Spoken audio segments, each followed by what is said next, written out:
So we're going to wait for our guest of honor to join us. And so if you get this video and you're watching it as a rerun, then put it on silent for a bit until we get ready to get started.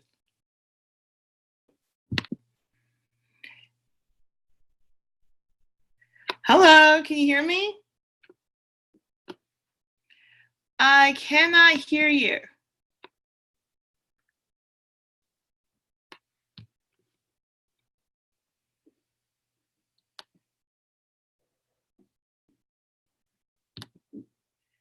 Can you hear me now?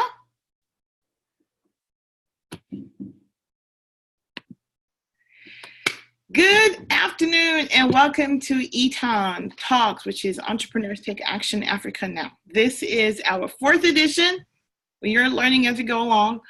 I am excited because today is one of those few days when we get to speak to an individual who not only has experience in entrepreneurship, but also has experience in corporate leadership and runs a super mega organization of youth, of empowering youth to reach their own potential.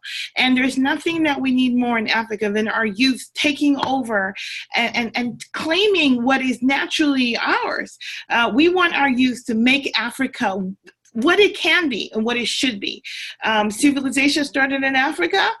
We should be the leaders of the planet. And at this time, we are still failing in that aspect. So when I asked Mr. Arrey Obenson, our guest speaker today, to be on this call, he said yes, and he didn't even hesitate. I am so excited.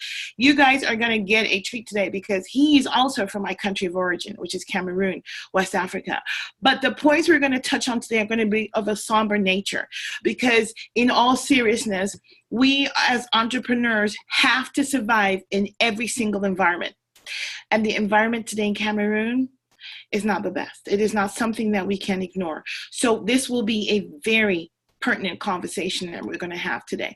So without further ado, because I do not want to waste a single minute, I'm going to read to you the biography of this super individual. I just want to get you a little bit close to what he has accomplished and what he continues to accomplish in his life with his singular mission of empowering the youth.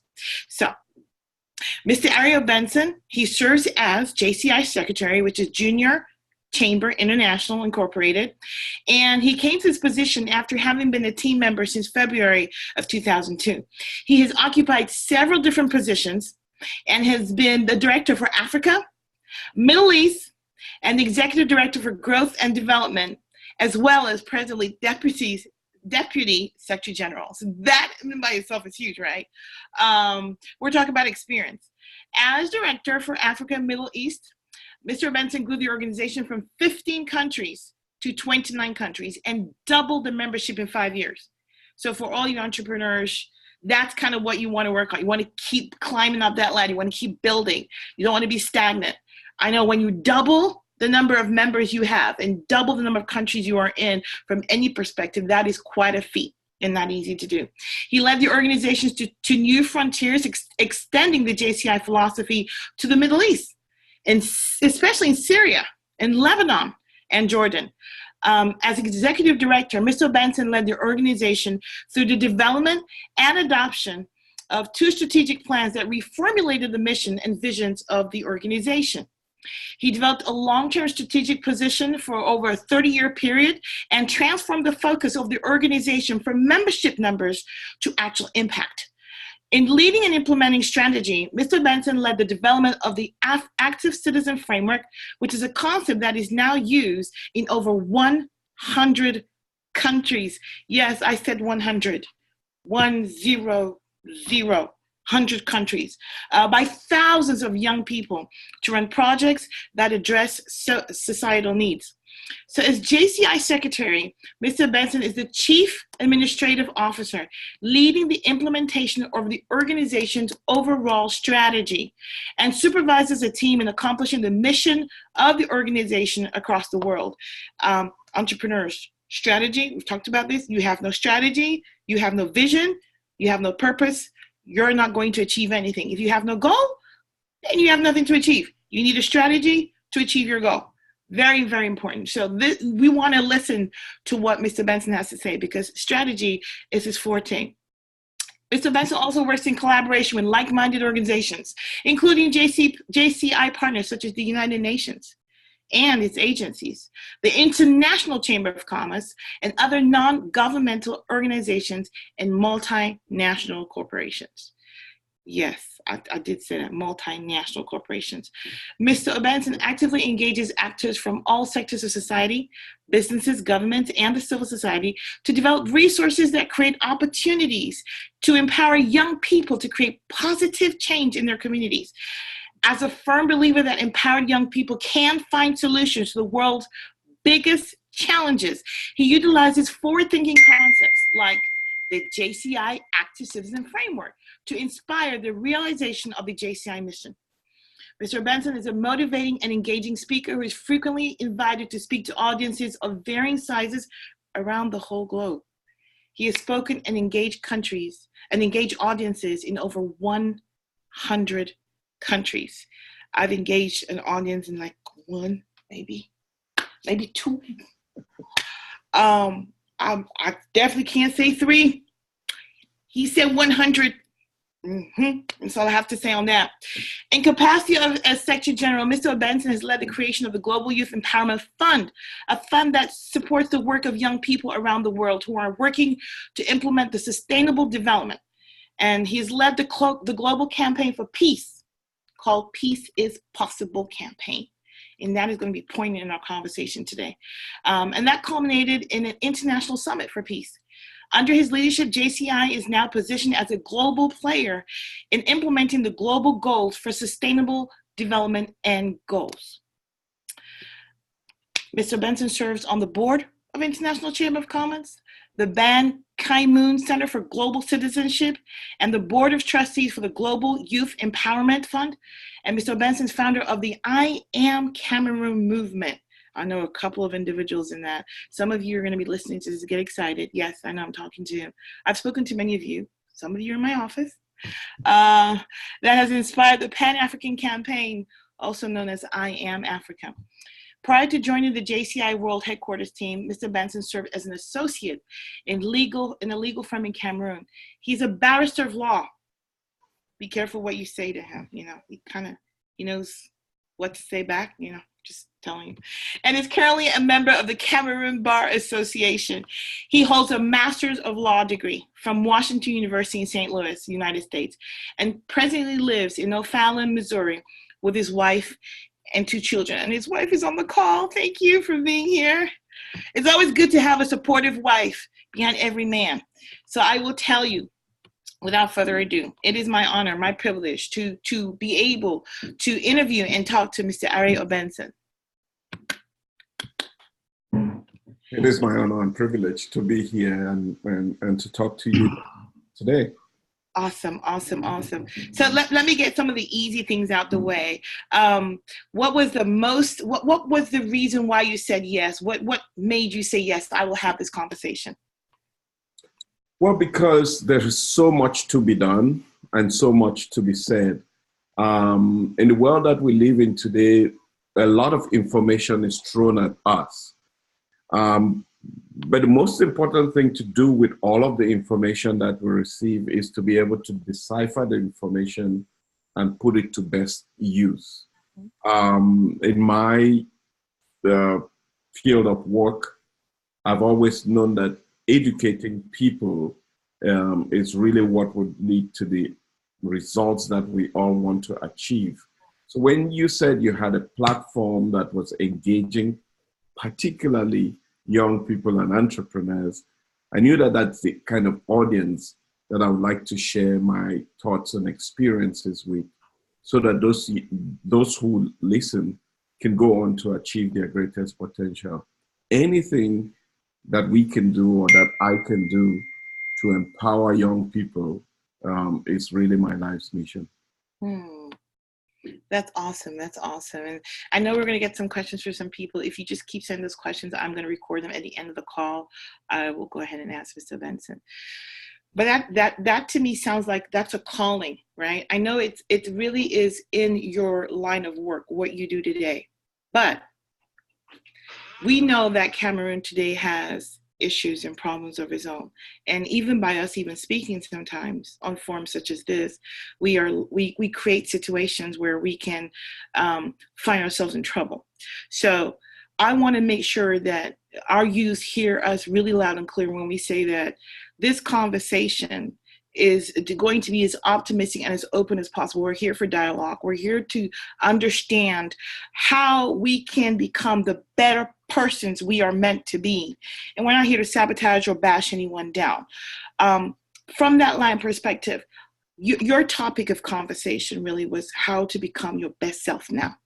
Talk us through that. Yeah.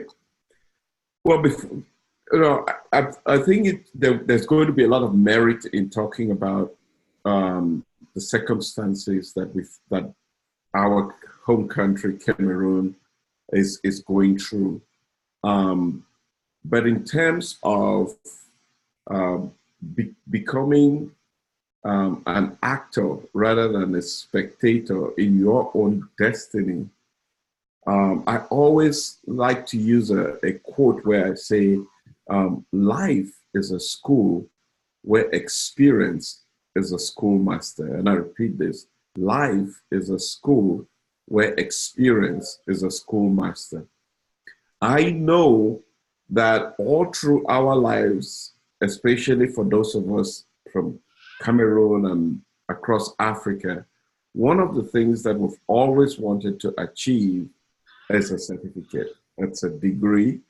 It's a bachelor's degree, it's a master's degree, and it's a PhD.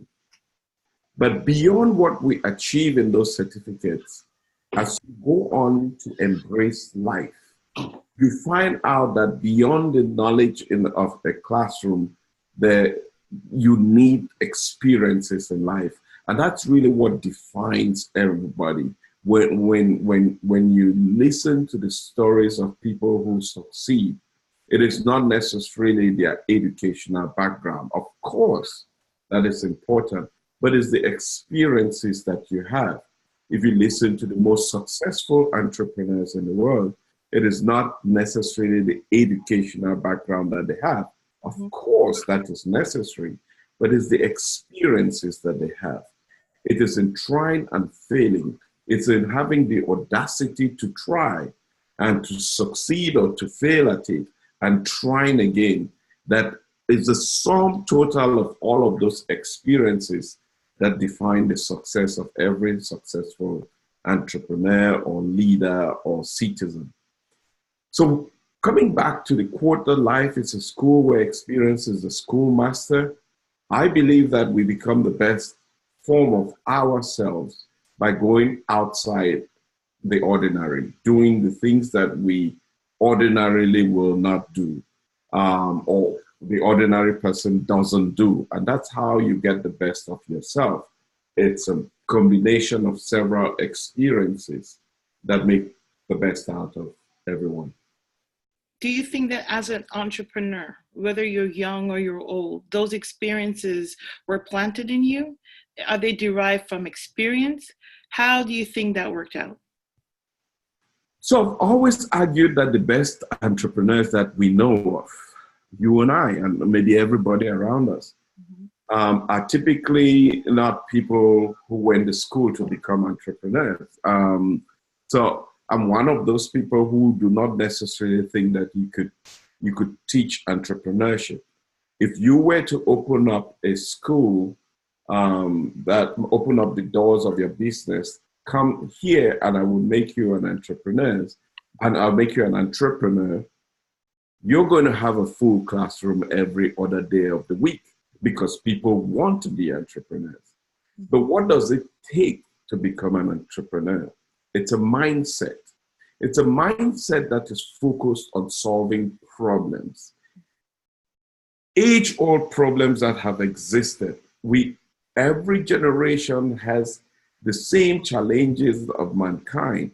We want to be more efficient. We want to do things faster. We want to live more comfortable lives. We want to live in peace and prosperity. Those are all challenges that every generation has been facing. And with every generation comes new ideas that take on those age-old challenges and solve them. So an entrepreneur is someone who has a mindset of looking at a challenge in society and finding a solution for it. That's my definition of it. So with that said, all around us are challenges. We can either see them as challenges and stop at that, or we could see them as opportunities. So transforming every challenge into an opportunity is actually the mindset of an entrepreneur. And you could actually train your mind to think like that. And that's how, when we talk about the JCI Active Citizen Framework, it is in that context that we develop this framework. So when I walk down the streets of, say, Douala, Cameroon, or Limbe, Cameroon, or Yaoundé, Cameroon, for that matter, and you see garbage heaps, we can either decide that that garbage heap, we can point fingers at the mayor of the city, we can point fingers at the people who dump the garbage there, and then we go by. And tomorrow we'll come by and the garbage will still be there, and so will we come back 2 weeks later and it will still be there. Or we can look at it and say there's a tremendous opportunity here for us to create employment opportunities, for us to create a better, healthy, cleaner environment. And we can use that challenge and make that challenge a business opportunity. For example, how do we collect garbage from homes in Cameroon? And just think about it. How do we collect garbage from homes in Cameroon? There may be a system now, I don't know, it's been 2 years, but those are all opportunities that we could actually mobilize and engage young people, especially now in the context of sustainable development, with recycling opportunities and all of that. So you could see that challenge and make it an opportunity. The same with malaria, right? Many people do not know this, but in Cameroon and most of sub-Saharan Africa, 80% of medical consultations in hospitals are as a result of malaria. So just imagine 80%, and that has tremendous impact on school attendance, tremendous impact on your mothers who do buy and sell them and all of that. When their kids have malaria, they can do their business. So it has a huge impact on the economy of the country. Where does the opportunity lie? Well, I can tell you, in Cameroon up till today, the way we build our houses do not respond to, it doesn't take into consideration that one of the biggest killers in our society is malaria. Yeah. I would have thought that architects would think about that, right? The way that carpenters make beds in Cameroon are not designed to prevent malaria, where we can use mosquito nets after 9 p.m. and things like that. So, but malaria in itself poses a huge challenge, and the rest of the world is trying to find solutions to it, yet the people affected most by it are not trying to find solutions to it. That's an opportunity. So there's tremendous opportunities looking at the prevailing challenge and saying, how can I make this an opportunity? Is the mindset that we try to cultivate in young people and entrepreneurs. Right. So let me take you back a little bit to something you said earlier. You said that entrepreneurs should be able to see the opportunity, and when they see the opportunity, they should be able to think differently, not wait to say who's supposed to take care of it. There's an opportunity for jobs, for employment, to employ youth to come to clean up this mess, so to speak, and even take it to the next level. You know, this whole point of energy and how you can create energy from waste. Absolutely. How do you do that when their mindset is at that subsistence level? All they're trying to do is they're trying to survive. So you're trying to have them think so big, and they're thinking, here, I don't have enough to eat today. Yes. How do you make that connection? This has really, you're really getting me excited here now, because that is the context in which after doing an analysis of the circumstances of Cameroon, I arrived at that conclusion that there is no way you can provide a solution to people. One, if the people are not part of the solution. If you want to provide a sustainable solution, the people affected most by the challenges have to be part of the solution. And that's one. Secondly, you also have to educate the people to be part of the solution. And that's probably where the biggest challenge lies. We have, in the context of Cameroon and most of Africa, we, in most cases, just want to survive. We just want to have our daily bread. We just want to take care of our families. But that's not a sustainable model, because even when you succeed, you can't succeed in an environment that's not succeeding. Mm-hmm. But the rising tide should obviously raise every boat. But if you do not create the opportunities for everybody to rise, then those who succeed can only do so for a short period of time. It's not a sustainable model where we have a widening gap between the rich and the poor, because that would create an imbalance in society and would lead to the kind of situation that we have in Cameroon, where people are responding. It seems like a political context, but it isn't. It is just that people never imagined how left behind a significant percentage of the population was. And now it's being discussed in the political context, but it's because people were left behind. But let me just come back to your question and say, we have a responsibility to change the mindset of our people if we really want to build a peaceful and prosperous country. How? And we do this by engaging those who have the responsibility to educate and inspire others. Mm-hmm. What I mean by this is, I want you to think carefully. Look at the circumstances in Cameroon. Look at your peers. Look at the people that you know, the people that are closest to you. Those people are probably doing well. Those people are probably middle class and moving forward in society. Those people can actually go through life without bothering about the challenges in Cameroon. But that's actually what the problem is. I find out that my peers, my generation, my classmates are more unlikely to be actively engaged in the development process of Cameroon. And so those who are left behind are those who are bound to be just barely surviving. And unfortunately, the development of our entire society and most of Africa is left in the hands of those people.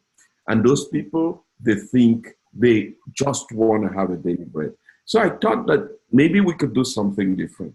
Maybe we could engage this educated class, or these young people who who at least have, and it doesn't have to be young, who can help us inspire the next generation to think not just about themselves, but to think about themselves as part of the whole, meaning that each one of us has the responsibility to contribute to the development of a country. When you and I went to school, our parents didn't send us to school to just get a job. Think about it. Our parents sent us to school because they wanted us to play a valuable role in society. They wanted us to contribute to the development of society. They wanted us to study law so that we could provide justice in society. They wanted us to study chemistry because we would become scientists and we will contribute to the development of society. They wanted us to become accountants so that we could help develop the right business environment that could help people flourish. They wanted us to become teachers so that we could teach the next generation to become better than our generation. This is the philosophy behind education that is provided to all of us. But somehow in that process, we lost the meaning of why we went to school. And that's probably because of where we are in the planet today. So we are a very materialistic nation. And being a very materialistic nation, what ends up happening is the focus now is not more of service, it's much more of how can I make myself rich? How can I get for me, for me, for me? The concept of if I do for everybody, we will all benefit is really lacking and missing. And particularly because when you're talking to the youth in Cameroon and you're coming from abroad, or you're from the diaspora, it is very difficult to penetrate their brain for them to understand that, I live abroad, but it doesn't mean that I have everything. I'm still learning every day. It doesn't mean that you should see me as an opportunity for you to take advantage of. It doesn't mean that you should see me as the person who was lucky, whose parents were able to send them abroad. They need to be able to get past that to, I can learn from this person and I can make myself better. And I do not necessarily need to leave the country to do that. I could do that within the context and the confines of this country. But my experiences have been in Cameroon that every time you try to share that kind of a vision of what you speak about understanding that yes, education is the first route, but it is not the only route. It is the first route. It shapes your destiny. You need to embrace that and learn. It's so difficult for me to express that or get them to understand that when all they see in me is dollar signs. I'm going to find the best way I'm going to take advantage of this woman. And I'm going to tell her I can do everything under the sun, knowing I cannot do it. But I'm going to do it anyway because she's not going to know any better. And she's coming back here and I've been suffering here and I don't have food and I live in a small house and I don't even have a TV and she's driving a big car and she eats at a restaurant. You can't even imagine how difficult it is to penetrate their mindset. So when you talk about they need to understand, I want to pin you down and say, what steps do we take? What do we say? Talk about education. Do we give them pamphlets that they won't read? I mean, how do you get them to cross that line where they come to you and they say, you know what, madam, I got it. I'm going to work for you. I'm going to do better. I'm going to work for me. We're going to do this as a team effort. We're going to take this vision and move it across for all of us. You have a vision and you share it in Cameroon. They think of it as your vision. And it's going to impact just you, and they're not going to get any benefit from it. So I need to get everything I can get from you right now. How, Mr. Obenson? Okay. So I think the best way to respond to this is to use my experience that I've had with working with young people in Cameroon. But I'll also I'm going to give you 3 different examples of how I see how you change the mindset of people. And for me, one of my biggest learning process of changing the mindset of people is being the best example for them to emulate. I recall in 1996, I did travel, no, not 2006, I did travel to Uganda, Kampala. And we were supposed to have a session on a university campus. Being the typical, I hate to say this, but I arrived there on time, and I realized that even the room in which we were supposed to have this presentation was not set up. I was the guest. And what I did was they wanted me to stand outside and wait for people to come and set up the room. And they were making calls. And so what I did was I took off my jacket, took off my tie, I walked into that room, and I started setting the room up. This embarrassed everybody, even the director of this university. And everybody joined in. And within 10, 15 minutes, we were set up and ready to go. That was an eye-opener because it was just a simple example of how we wait for some other person to come with the answers, yet the answers are within us. So that was a clear example. And I carried with me that experience and said, if you present yourself as the best example of what people can do, then you have the tendency, if you're persistent and consistent with it, people will eventually catch up. I would tell you, when we started this whole conversation, many years I've been trying what I can to support my country, Cameroon, and I've seen this everywhere in Africa. And I recall going to Senegal and having this conversation with young people, and being in Morocco and having this conversation with young people. And when I was leaving both Senegal and Morocco, I said to myself, now I can see clearly what the problem is. Hmm. The people do not see themselves as the answers to their challenges. Mm. They see the solutions coming from somewhere else. And that's why they would see you and see the dollar signs, right? Instead of seeing you and saying, how can I make the best of this relationship to help in the circumstances that we are in? And so when we started this whole idea of I Am Cameroon, I remember going to Boya University and doing a presentation there to students. And we were really talking about society and the things that I heard out of them, the students themselves criticizing what was happening. And then we finish this session and we go outside and I see a group of students walk to drink water, and they're using these plastic bags. And immediately they finish drinking the water, they throw them down. And I walk up to them and said, we just had a conversation about the future of this country and how the future lies in your hands. And the next thing that you do is litter. And believe it or not, these students did not only pick up those bags, but they picked up every other thing that was around. And I don't know whether they continued with that habit, but I think that was exemplary. I have also seen that in my trips where I have this engagement with young people, most of the times I make the commitment and the sacrifice. Mm-hmm. I'll pay for the venues, I'll pay for the work, I'll pay for journalists to come. But on one occasion, I went back to Cameroon and I recall a gentleman saying that I needed to give him 20,000 to pay for the hall. And I did give him money. Well, it's very interesting because the next day he came back to me and said, well, yesterday you gave me 40,000 instead of 20,000. So here's 20,000. Now, in the context of Cameroon, where a young person is not employed, you give them 40,000 and they give you 20,000 back. That's the kind of change that happens when you inspire, when you educate, and when you engage young people. I know the challenges, the obstacles could be too high, the mountain seems too high to climb, but we have to start with an educational process, inspiring the young people to see themselves, like I said, as actors of their own destiny, not spectators. So let me ask you this question, and this is putting you on the spot, and I understand that. You've traveled a lot.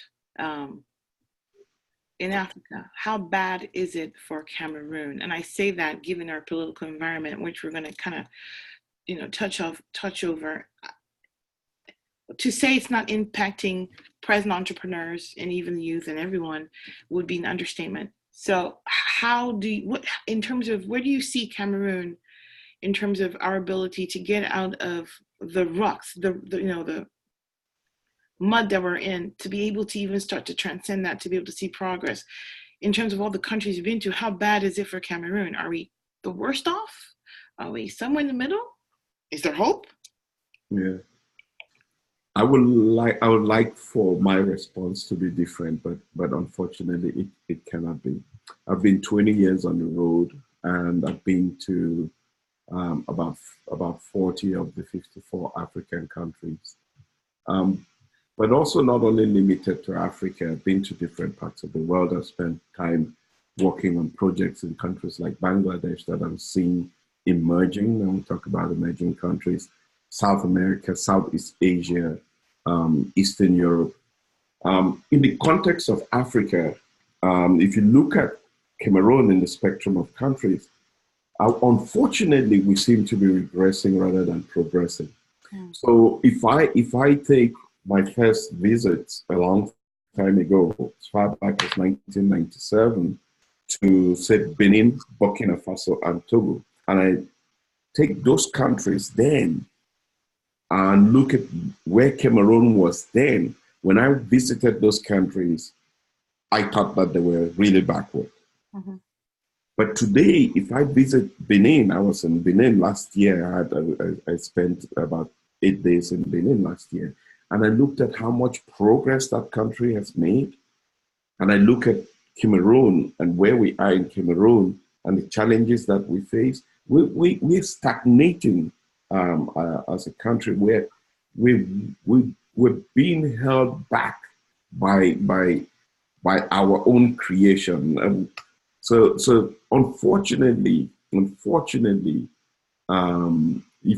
Cameroon has not been making the progress. I mean, look at what's happening in Senegal and the movement that's taking place there. It's just been transformational. Mm.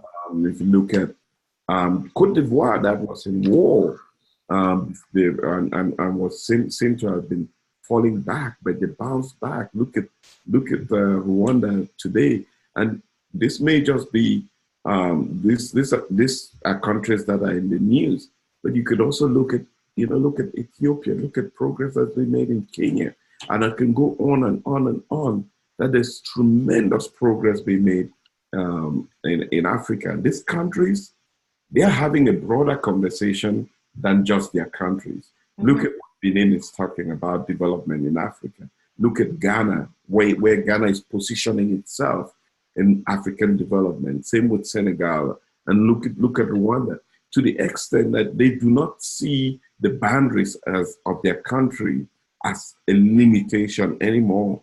They're actually trying to expand beyond the boundaries of their countries to engage an environment that Africa is yearning for. Africa's young people are yearning to look beyond boundaries, to create opportunities for movement of labor and capital. Those are where those countries are. Unfortunately, our country, Cameroon, is absent in those conversations. And that's unfortunate. Being a bilingual country, juxtaposed between West Africa and Central Africa, being the access to the sea for many of the landlocked Central African countries, Central Africa, Chad, and all of that. We are positioned to be, we should be leaders, right? We should be leading the African continent, but we are plagued by a lot of our own challenges. Development is very unbalanced, opportunities are limited, evolution in our judicial system hasn't taken place to provide opportunities to provide a secured environment for investment. Even corruption is pervasive, too pervasive. Tribalism is endemic. So you can identify all of those challenges. Our educational system is not seated in the best place, in the right mindset. The environment itself, look at our classrooms, are not evolving.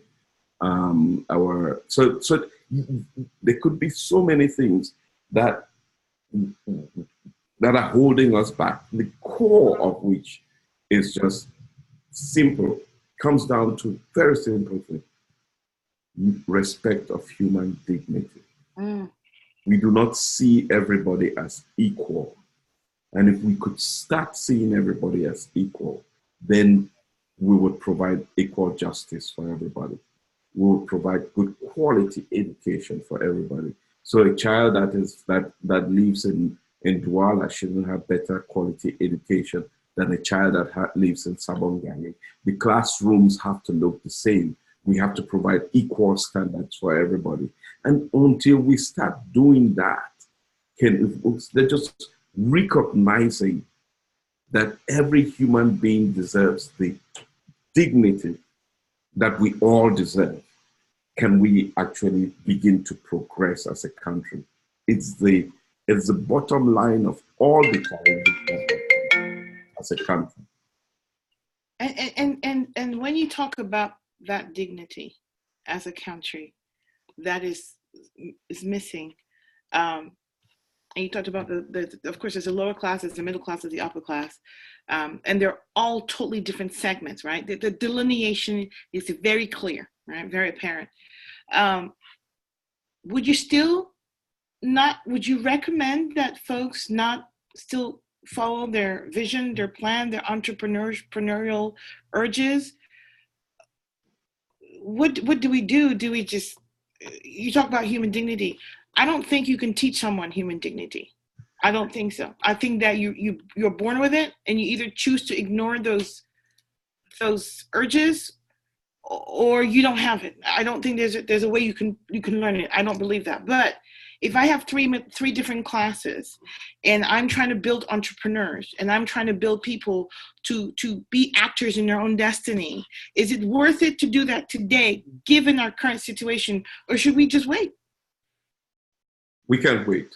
We must do it today, without which we'll just be kicking the can down the road.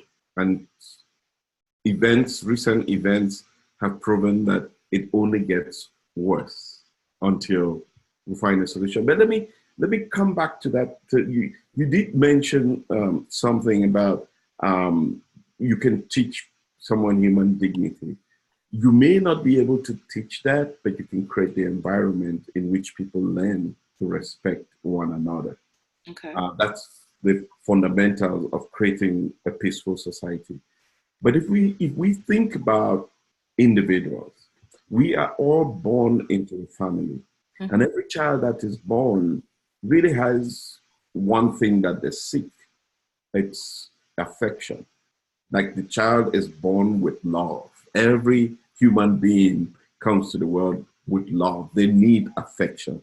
They don't want the warmth of a mother. They want the to go to bed with a lullaby sung by the mom. That's the affection that we come into the world with. Everything else that we learn is something that can be unlearned. That means we acquire hate. We acquire disdain for the other. And we do that when we begin to interact with others. So you're born into a family that welcomes you. And then the next thing, the family tells you that the neighbors across the street speak a different language. They come from a different part of the country, so you can trust them. And that sows the seed in the minds of the child that is born. And as you go on to school and interact with other people, you realize that you start forming all of this.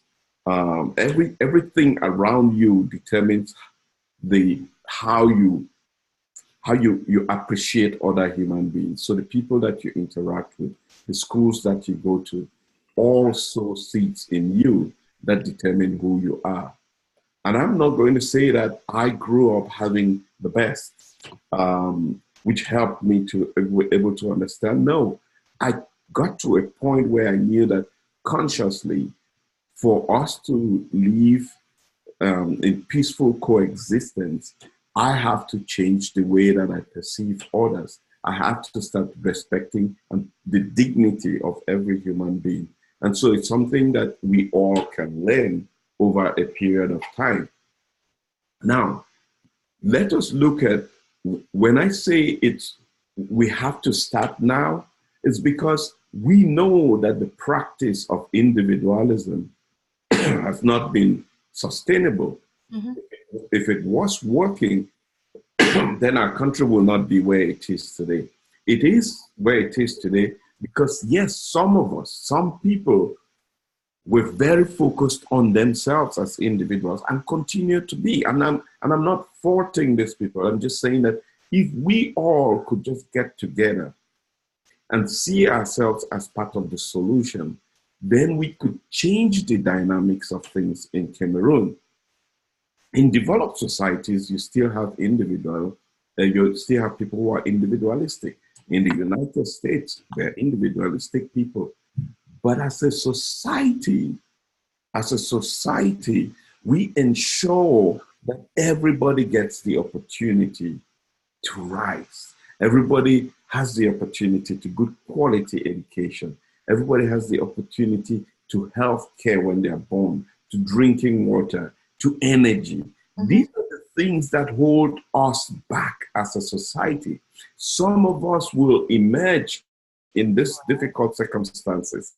But if we created the environment where every child that is born innocent can go to the same kind of classroom that my children are going to, then we create the environment where that child has 1,000 more opportunities to succeed than none that they have now. So would you recommend anyone to invest in Cameroon despite everything that's going on? What's your gut? Well, my gut feeling is that I will not. The best investment in Cameroon is not capital investment. It's investment in human resources. Okay. Anybody who wants to invest capital in the future in Cameroon has to prepare the groundworks for that. So I will not stake my investment capital if I cannot guarantee that in the event of a dispute that I will be protected. And I've had an opportunity to travel to Cameroon with some US congressmen, and this question came up in a meeting with some of the government officials.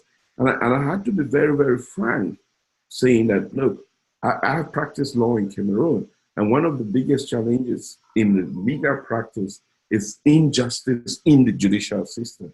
When a client comes to you and say, let us go see the judge, then you begin to wonder that where is the justice in the judiciary? So that and this is being as patriotic as I can be, right? Because I also want to make sure that investments that go to Cameroon succeed, and they will only succeed if we can create the right environment. Wow. So it's interesting because there's this mentor I've been listening to Dan Lok, and he always says that before you invest your capital, invest in a business, invest it in yourself, in learning a high income skill, because then you're sure to create the kind of environment that will be conducive and will give you the return on your investment because you'll be knowledgeable.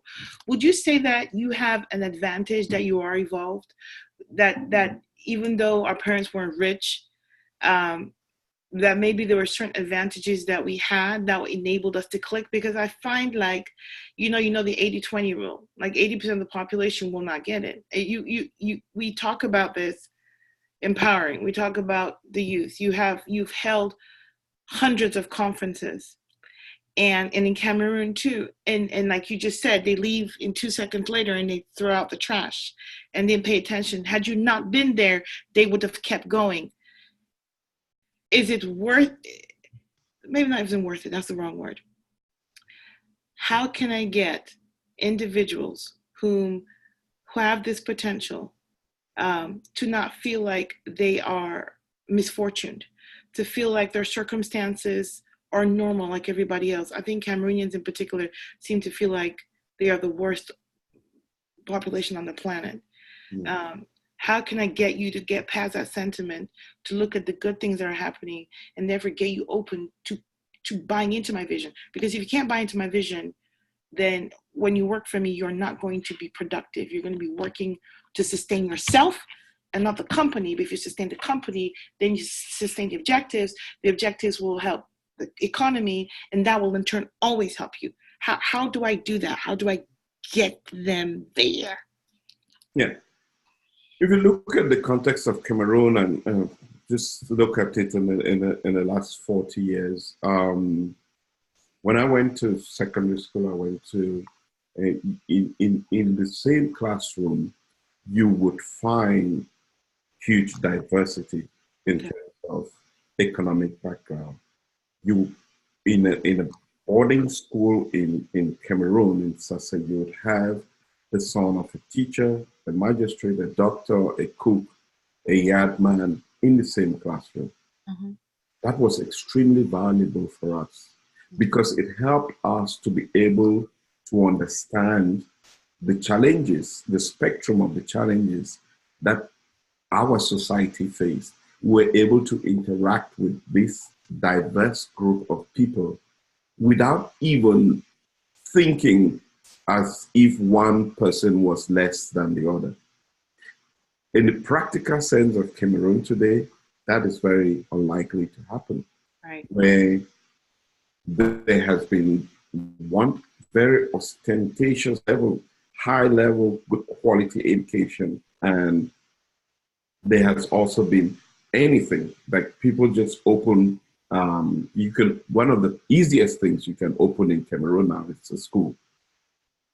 And that's the destiny of our country being put in the hands of just anybody. The highly educated, good quality people are one, either out of Cameroon, two are not teaching. And so the future of the country is, and I don't want to disregard the good quality teachers that exist, but the future of the country is now put in the hands of people who do not necessarily have the right set of tools to build the future of our country. Correct. So that explains some of this. However, we must not forget that the young generation in Cameroon, I know in Cameroon everybody talks about the Android generation. That continues to be the most educated generation ever, the most qualified generation ever, the most connected generation ever, most enlightened generation that we have ever had. So we have assets, right? We have the assets in Cameroon in terms of human resources, but they are the most held back generation. They're the generation with the least opportunities. Look at it in the context of Africa. I always paint this picture. Every year, 12 million young people, and this has been happening in the last 3-4 years, enter the labor force. Think about it. Jobs created by businesses and governments combined can only provide 3 million opportunities. So 9 million young people in the African continent are going to go unemployed. Enter the question of entrepreneurship. But in the context of entrepreneurship, you need to generate ideas. You need to come up with solutions. You cannot change and be sustainable and grow. You have to find solutions that could be marketable, solutions that you could use to generate revenue, that build society. And that's where my trust on entrepreneurship comes in. That if the goal of being an entrepreneur is for you to make money within the shortest possible time, that's not going to be long-lived. That's not a sustainable model. But if the goal is to provide a solution in society, then that's a sustainable model. And that's how you are going to grow as an entrepreneur. So think agriculture, think environment, think energy, these are all things that we need. Think justice and judiciary, think peace. These are, if you think about the society in Cameroon and all of these things that I just listed, that's exactly where they think security. And look at all of those things and say, that's where our solutions lie. And I can tell you that if we could team up, not as individuals, but working with stakeholders, working as a group of young people, we could actually be successful as young people, and we can actually change the dynamics of our country. Wow. That was a lot. That was a very good answer. I think, first of all, I mean, because we're at the top of the hour, I do want to thank you. I mean, it's very difficult when you're in the trenches.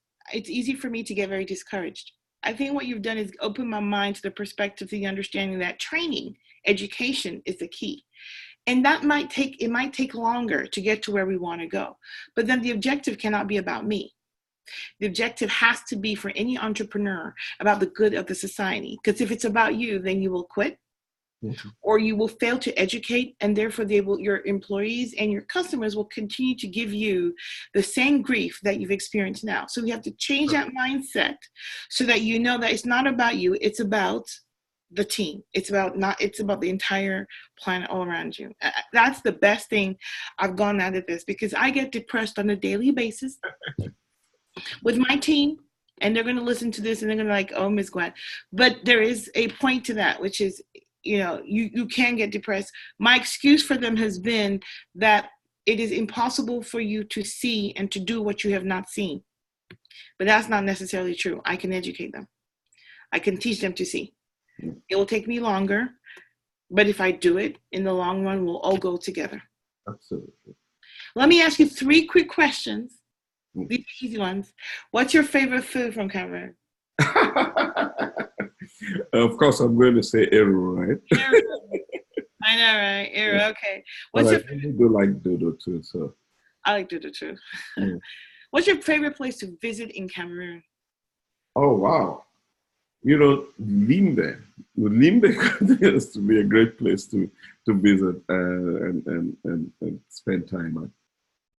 And despite what happened yesterday with the fire, the oil refinery in Cameroon, it still would be my top place to visit too. So yes, I understand.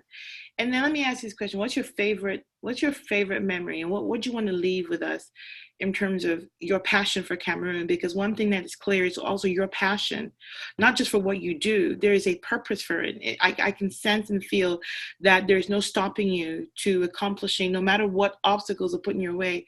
You have definitely overcome those and superseded those, because you're concentrating on the larger vision, the larger strategy towards us becoming sustainable and becoming the continent that we can be. What is your favorite memory, and what do you want to leave us with today about the country of Cameroon? My favorite memory of Cameroon is, a few years ago, we used to work with Nothing But Nets, which is a UN program to mosquito nets, to alleviate the incidence of malaria. And I did travel around in Cameroon, and I went to a village in the outskirts of Yaoundé. And I saw the result of the work that we had done in the country. And I cannot explain that in the short time that we have. But we were distributing mosquito nets, and everybody thought that was it.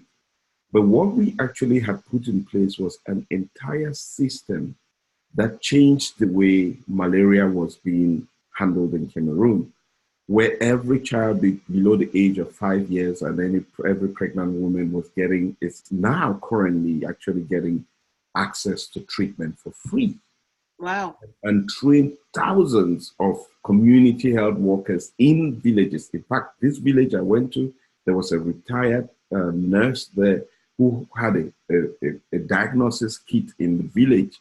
And any child or anybody that had symptoms of malaria could go to that house, get a diagnosis. And what that health worker did was, will text the diagnosis to the closest healthcare center, and they will send a prescription by text. And if that person is between the age of 0 and 5, and a pregnant woman, they get treatment for free. And if you were an adult, you got treatment for about $300. For me, that was transformational. I don't know how much progress has been made with that, but that's something that was put in place that changed the way and saved hundreds and hundreds and hundreds of lives in Cameroon. So that's great. With the last thought that I have to share with the audience, it's a quote that I learned from JFK, and it goes like this. Too often, we enjoy the comfort of opinion without the discomfort of thought. Too often, we enjoy the comfort of opinion without the discomfort of thought. Absolutely. It is the comfort of opinion that tells us that there would always be corruption and poverty in Cameroon. But the discomfort of thought should tell us how can we do it otherwise? What is it that we can do to make it differently? And because if we reside in poverty and corruption and tribalism, the consequences far outweigh the energy, the obstacles in overcoming all of that. Because life could actually be much better if we could live in prosperity and peace rather than in corruption and tribalism and poverty. So too often we're stuck with the comfort of opinion that it is impossible, that we fail to see the possibilities that lie ahead. That was powerful. That was really powerful. The comfort of your. Thank you for the opportunity. I hope that this is very helpful. And I hope that I'll come back and talk to you some other time. Oh, yeah, I was just about to say, because, you know, we're working towards a live conference, and I'm like, we need to make sure that you are, you know, one of our primary speakers. I cannot thank you enough. I think that these conversations are the conversations that we're trying to disseminate to individuals so they can watch this during your own time and understand that this is not just for Mr. Obenson to do, and for me, this is something we all have to do. So let's share this video. Let's begin to have these conversations, and let's have those comments. You can put them on our website on etaan.org, ETAAN.org. And there's also a link to JCI. So if you want to reach out to Mr. Obenson for anything or ask any questions, let me know, email me, I'll get them to him, or you can go to a website or look him up. But Mr. Obenson, this has been such an honor, very informative. I dare say you and I are going to continue this conversation offline, because there's some things that I'm really frustrated about, but truly it's been inspiring to understand that at the end of the day, it's all about you changing your mindset. And that goes for me too, because my opinion was there's no getting out of this. But you've taught me there is getting out of this. You cannot say these things if you're not willing to walk the walk. I have to be willing to walk the walk. So thank you. I appreciate you. And to beautiful wife, thank you for supporting this amazing man. 100 countries, huh? So when you were going to all those 100 countries, I want to ask where you were, because that was a lot of travel. And I know that you stayed home to carry the boat with those two beautiful children. So thank you to your beautiful wife. Thank you. We'll talk to you all on our next edition of ETAAN Talks. Bye.